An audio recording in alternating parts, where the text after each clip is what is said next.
ಪಿಂಡ ಜನ ನನಗೆ ಕೊಟ್ಟ ಅನ್ವತ್ತ ನಾಮವೇ ಶನಿ. ನನ್ನ ಹುನ್ನಾರಕ್ಕೆ ಇಲ್ಲಿನ ಪುಂಡ ಪೋತ್ರಿಗಳು ಬೆಳೀತಾ ಇದ್ದಾರೆ. ನನ್ನ ಶೃಂಗಾರಕ್ಕೆ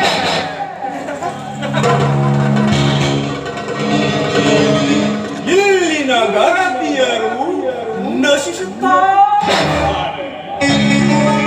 ಎಲ್ಲ ಛತ್ರಗಳಲ್ಲಿ ಎಲ್ಲೆಯನ್ನು ಮೀರಿ ಬೆಳೆದ ಈ ಶನಿಯೇ ಸರ್ವಶ್ರೇಷ್ಠ.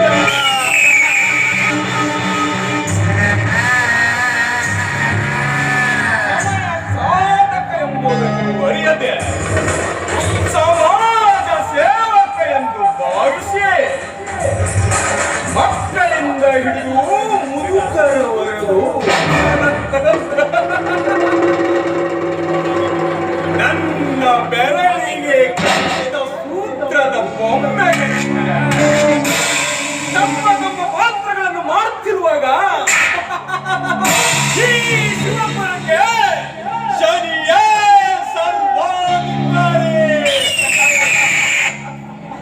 ಇಲ್ಲಿ ನಾನೇ ನಾಯಕ, ನಾನೇ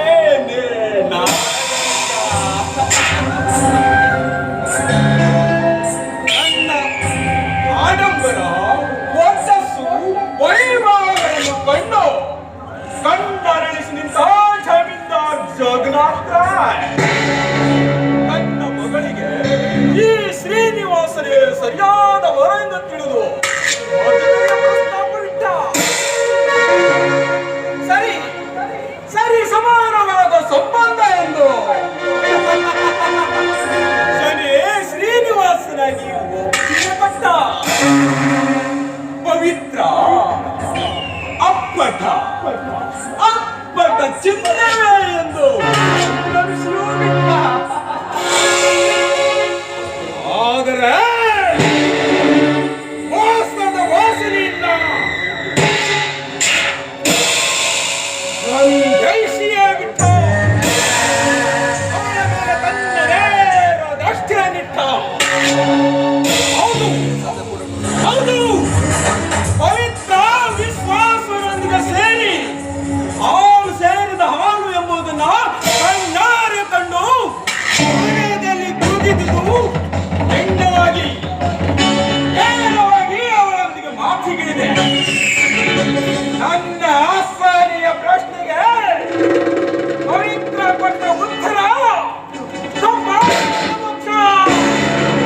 ಪವಿತ್ರ ಕ್ರಿಯೆ ಅಂದ ಮೇಲೆ ಪ್ರತಿಕ್ರಿಯೆ ಬರ್ತೀನಿ ಪವಿತ್ರ, ನಿನ್ನ ಬಾಳಲ್ಲಿ ಬೆಂದು ಬೆಂದು ಬೂದಿಯಾಗುವುದು ಬಿಡದೆ ಕಾಡುವ ಶೇಡಿನ ಶನಿಯಾಗಿದೆ. ಕೇಳು ಗುಂಪಿದ ನಿನ್ನ ಜೀವನದಲ್ಲಿ ಸಿಹಿಯನ್ನ ಸವಿಯಲು ಕರಡಿಯಾಗಿ ಪರಿಪಕ್ವವಾದ ಫಲವನ್ನ ನನ್ನ ಅಕ್ಷಿಯಿಂದ ಕಂಡ ಪಕ್ಷಿಯೊಂದು ಅದನ್ನ ಕುಕ್ಕಿ ಬರುವಂತೆ ಬರ್ತೀನಿ. ಪವಿತ್ರ ಹಿಂಕಗೆ ತಿರುಗುವ ಚಂದದ ತಿರುವೆ ಚಿನ್ನದ ವೈಭವ ಅಸಣದ ಮಣ್ಣ ಬಣ್ಣ ಬಣ್ಣದ ಬದುಕಿನ ನಿನ್ನ ಪ್ರೀತಿ ಎಂಬ ಗಾಜಿನ ಅರಮನೆಯಲ್ಲಿ ಮತ್ತೊಬ್ಬರಿಗೆ ಪ್ರವೇಶ ನಿಷಿದ್ಧ ಎಂಬ ಬರವನ್ನು ಮಾತ್ರಕ್ಕೆ ಶನಿ ಹಿಮ್ಮುಖವಾಗಿ ಚಾಲಿಸ್ತಾನೆ.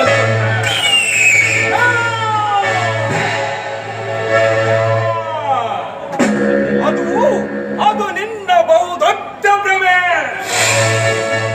ಅಜೀವ ಪರ್ಯಂತ ಆಡಿದ ಮಾತಿಗೂ ಆಡಿದ ಅವಮಾನಕ್ಕೂ ತಡದ ತೆರಿಗೆಯನ್ನು ಈ ಶನಿಯ ಸೇರಿನ ಕಾಪಿಗೆ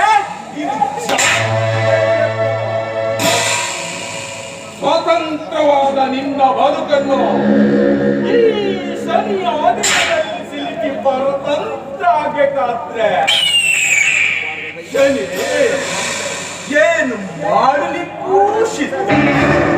ಭಕ್ತ! ನಿನ್ನ ವಿಶ್ವಾಸ ನನ್ನ ಕೊಂದಾದ್ರೂ ಸರಿ